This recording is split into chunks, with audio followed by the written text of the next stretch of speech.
Hey everyone, welcome to this week's edition of Title Scoop. So this week we're continuing our talk on common commercial endorsements, and we're going to talk about the ALTA 28 series. Now the ALTA 28 series is part of the comp endorsement group, which we have been talking about for a few weeks, and we're going to go a little bit more into detail on the ones that we do get requested quite a bit on commercial. So the ALTA 28 and the ALTA 9 series are similar in that they both provide some type of coverage for encroachments, but the ALTA 28 is a little bit more limited in the sense that the ALTA 9 defines improvements a little more broadly. So I think it has buildings, shrubs, lawns, trees, whereas the ALTA 28 actually doesn't go quite that expanded in the definition of improvements. So what's great about that is it actually provides us the ability to allow our customers to get coverage maybe a little bit more in line with what they're wanting versus giving coverage that's a little bit broader. Now, the ALTA 28 series has 4 endorsements. We're really only going to touch mostly on 2, and specifically the 28-1 is the one we get the most.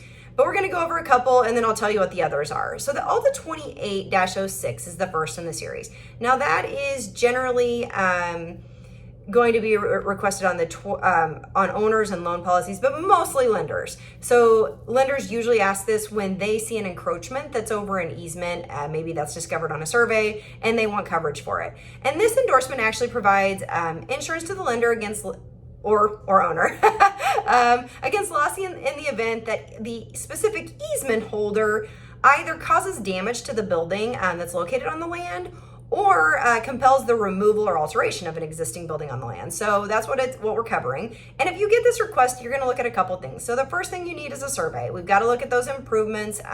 We've got to see the existing buildings and make sure that they're not impacted by the easement, because this is an easement endorsement, right? The encroachment's over the easement.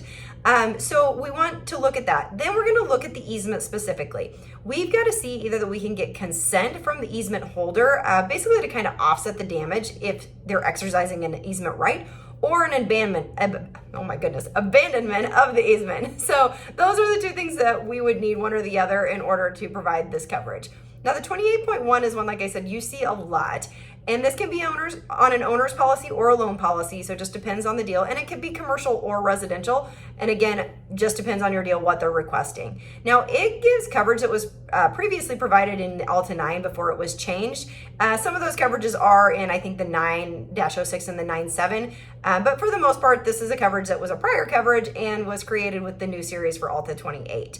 Now, this endorsement provides coverage against loss or damage sustained by the insured by reason of an encroachment of any improvement onto the land. And that could be onto adjoining land or onto that portion of the land subject to an easement. Okay, so it could be either. It also provides insurance by reason of enforced removal of such encroachment. So if we're there has to be an enforced removal of the encroachment. And then also, it provides coverage against loss by reason of any improvement that's on adjoining land that's encroaching onto our land. So those are the coverages. What's great about this endorsement is it does let us carve out if there's encroachments we don't want to cover, and that's in section 4 of this endorsement. So if you get this request, you're going to look again at the survey, and any encroachments that are over property line or easements, you're going to want to note those in your Schedule B of your commitment. Now, if you see an improvement that's encroaching over more than half of an easement, that's where you're going to want to add it to section 4. That's too big. We want to carve that out as something we're not covering.